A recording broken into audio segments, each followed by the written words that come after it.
타코벨은 미국에서 맥도날드만큼 대중적인 브랜드입니다. SNS 마케팅도 워낙 잘해서 팬덤도 잘 형성되어 있죠. 2024년 세계에서 가장 혁신적인 50대 기업 중에서 8위를 차지하기도 했었고요. 하지만 이 위상과는 달리 한국에서는 영 빛을 못 보는 브랜드죠. 우리나라에선 프랜차이즈 운영사인 캘리스코가 운영을 하고 있긴 한데요. 존재감은 거의 없는 편입니다. 그런데 최근 KFC 코리아가 이 타코벨 국내 운영권을 확보했습니다. 이렇게 되면 캘리스코와 복수 프랜차이즈 사업자가 되는 건데, 현재까지 밝힌 바로는 KFC 코리아 측이 운영 전반에서 우선권을 가지고 있다고는 합니다. KFC 코리아가 타코벨을 되살릴 수 있을 것인지가 업계의 관심사죠. 이 타코벨만큼 인기 있는 멕시코 음식 프랜차이즈가 한 곳 더 있습니다. 치폴레 멕시칸 그릴. 서브웨이처럼 원하는 재료를 넣은 브리또를 먹을 수 있는 곳인데, 여기도 주문하는 방법이 아주 극악하다고 하죠. 유기농 재료를 쓰고 양을 푸짐하게 주면서 미국 젊은 층에게 압도적인 지지를 받은 곳인데요. 작년쯤부터는 양이 옛날 같지가 않다, 전바점이 심하다라는 이야기가 들리면서 욕을 많이 먹기도 했죠. 서브웨이처럼 고객을 앞에 두고 음식을 만들다 보니까 고객들이 주문을 할 때 일부러 카메라를 들기도 했다고 합니다. 양으로 장난치지 말라는 무언의 압박인 건데, 생각보다 많은 사람들이 이런 행동을 하다 보니까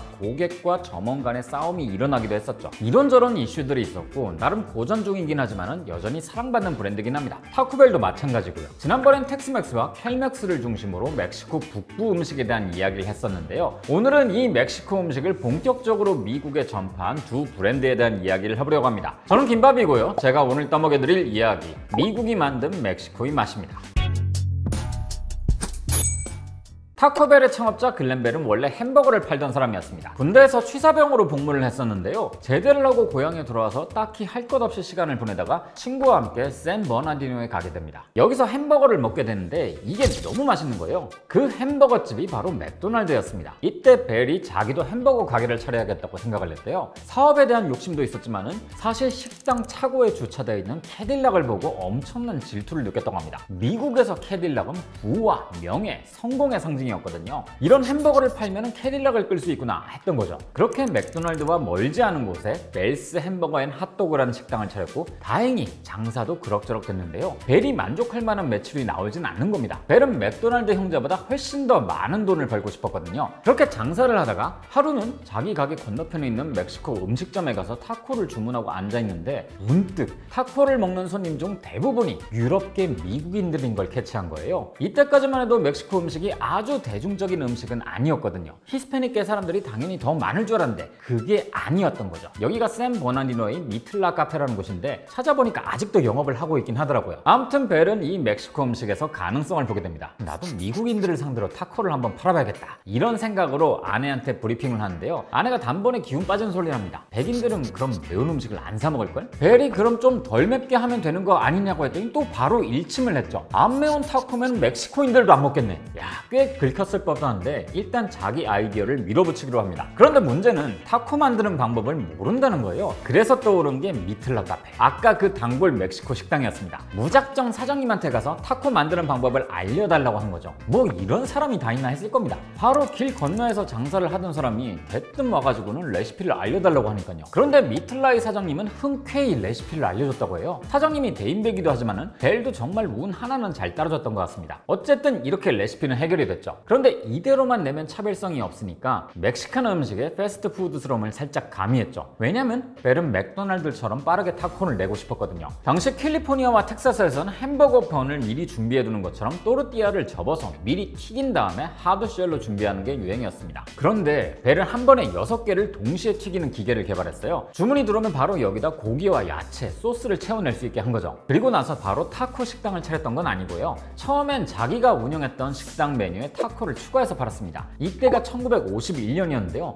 놀랍게도 아무도 찾지 않았다고 합니다. 벨의 식당에는 원래도 멕시코계 손님들이 좀 있었는데 이 사람들마저 햄버거를 시켰으면 시켰지 타코는 시키지 않았죠. 사실 그럴만도 합니다. 바로 건너편에 멕시코계 사람이 운영하는 멕시코 음식점이 있는데 굳이 벨이 팔고 있는 타코를 먹을 이유가 없는 거죠. 근데 또 버티는 게 이기는 거라고 나중에는 입소문도 나고 어느 정도 팔리긴 했다고 합니다. 이때 벨이 너무 식당 운영에 몰두해서인지 아내와 이혼을 하게 되는데요. 재산 분할 과정에서 아내에게 가게를 넘겨주게 됐죠. 그리고 본인은 투자자를 구해서 새로운 매장을 지었고요. 하드 타코쉘에다 소고기, 양상추, 치즈를 넣고 칠리 소스를 변형해 만든 소스를 올려 팔았는데요. 생각보다 금방 인기를 얻었습니다. 타코를 팔아서 매장을 넓히고 매각을 한 뒤에 또 새로운 투자자를 구해서 식당을 차리는 방식을 반복하면서 돈을 모았죠. 1962년엔 LA 근교의 다우니에다가 투자자도 없이 자신만의 식당을 열게 되는데요. 이곳이 바로 첫 타코벨 매장입니다. 독특했던 건 건물 외관에 신경을 굉장히 많이 썼던 겁니다. 남북 캘리포니아에서 유행하던 스페인 건물 양식으로 디자인했고 지붕 위에다가 가짜 종을 설치해뒀죠. 본인의 성이 벨이기도 했고 스페인식 성당의 종탑을 결합해서 브랜드의 아이덴티티로 만든 겁니다. 초기 메뉴는 딱 5개였다고 해요.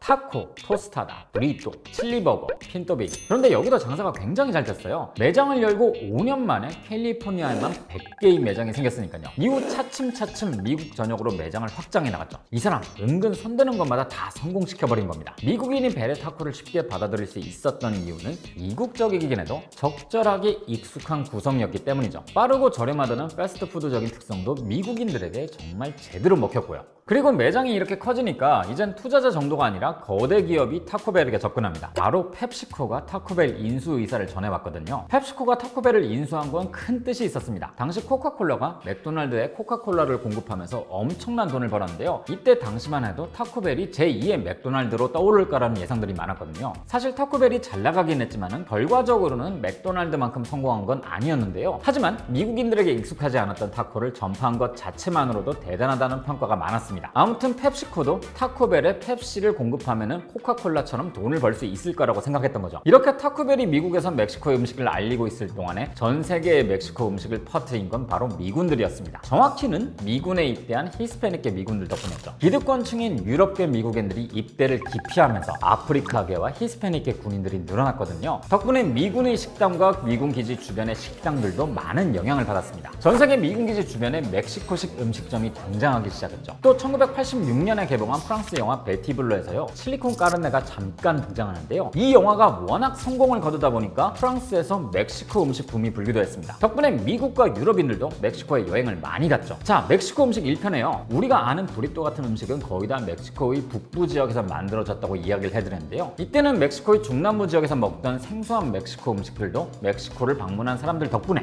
멕시코 밖으로 수출됐었습니다. 그래서 세계 곳곳에 진짜 멕시코 음식을 한다는 가게들도 많이 늘어났고요. 다시 돌아와서요, 타코벨이 연 멕시코 음식 프랜차이즈는 전통적인 멕시코 음식과는 물론 다르지만 나름 그들의 방식대로 계속 발전해 나갔습니다. 62년에 타코벨이 콩을 넣은 브리또를 판매하면서 타코뿐만 아니라 브리또도 유명해졌고, 그 중에서도 쌀을 넣은 큰 브리또를 식지 않게 알루미늄 호일로 감싼 샌프란시스코식 브리또가 정말 많이 팔렸습니다. 이걸 일명 미션 브리또라고 하죠. 그리고 이 미션 브리또의 확산은 또 다른 브랜드의 탄생을 불러왔습니다. 바로 치폴레 멕시칸 그릴이죠. 치폴레의 창업자는 스티브 엘스입니다. 1970년대에 콜로라도 남부에서 어린 시절을 보내는데요. 콜로라도도 원래는 19세기 초까지는 멕시코의 영토긴 했지만 멕시코와는 좀 많이 다른 환경이었습니다. 그러다 보니 이 지역에서 만들어진 멕시코 음식도 다른 곳들과는 달랐죠. 전반적으로 양이 많은 데다가 고추가 자라기 힘든 환경이기 때문에 덜 맵고 고기와 소스를 듬뿍 올려서 묵직하게 먹는 스타일이었습니다. 엘스도 타코벨의 타코를 먹고 자란 사람이지만 콜로라도 스타일의 멕시코 음식도 잘 알고 있었죠. 그리고 원래 요리를 하던 사람이기도 했습니다. 1990년에 미국의 요리 학교 CIA에서 공부를 했고 샌프란시스코에서 잘 나가던 레스토랑에서 일을 했거든요. 이때 엘스도 미션 브리또를 처음 접하게 됐죠. 처음 먹어보는 스타일의 브리또였는데 이 맛에 완전 반하게 된 겁니다. 그러던 와중에 샌프란시스코의 한 타코 가게를 지나가게 되는데요. 여기선 하루에 수백 개의 브리또가 팔려나가는 겁니다. 그것도 엄청난 속도로요. 저렇게 빨리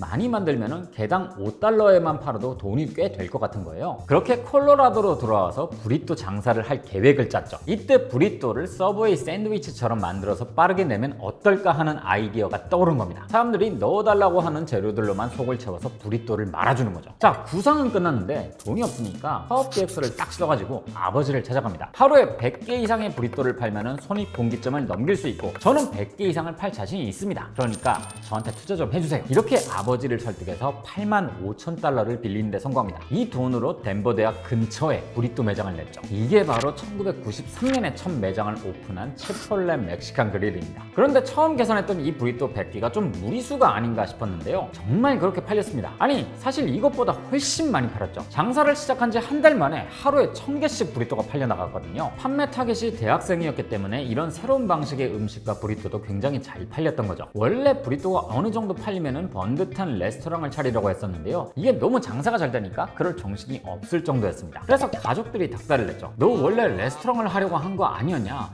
대체 언제 진짜 레스토랑을 열 거냐? 이때 엘스가 한 말이 굉장히 멋있었습니다. 전 지금도 매주 3개의 레스토랑을 열고 있습니다. 실제로 치폴레 가게를 매주 3개씩 오픈하고 있었거든요. 엘스는 이렇게 매장을 계속 확장해 나갔는데요. 매장이 많아지다 보니까 문제가 하나 생깁니다. 브리또에 들어가는 고기의 품질이 마음에 안 들기 시작한 거죠. 대량으로 만들다 보니까 자기가 추구한 맛을 점점 구현하기가 어려워진 겁니다. 그런데 어느 날 요리 잡지를 하나 읽다가요. 유기농 가축 사육자에 대한 이야기를 듣게 됩니다. 딱 들어봐도 상품이 괜찮을 것 같잖아요. 일단 이 사람을 찾아가서 유기농 방목 사육으로 키운 고기를 맛보게 되는데 이게 맛이 괜찮았던 거죠. 이거다!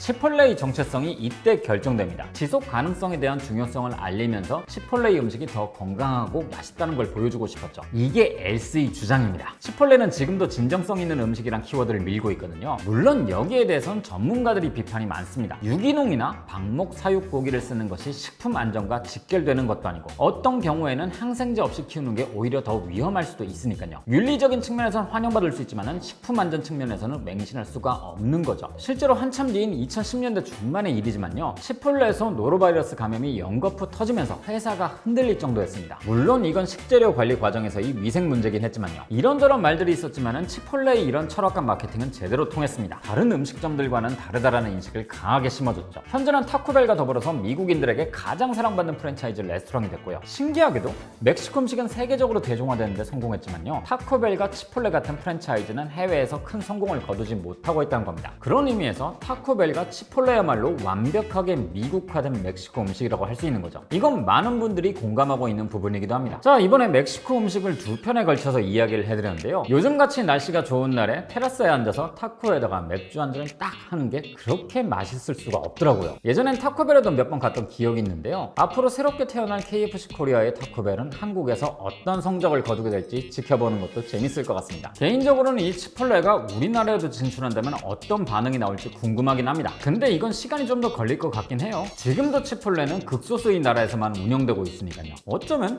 이런 방식이 치폴레의 전략일 수도 있겠지만요. 그럼 저는 다음 주에 다시 뵙겠습니다.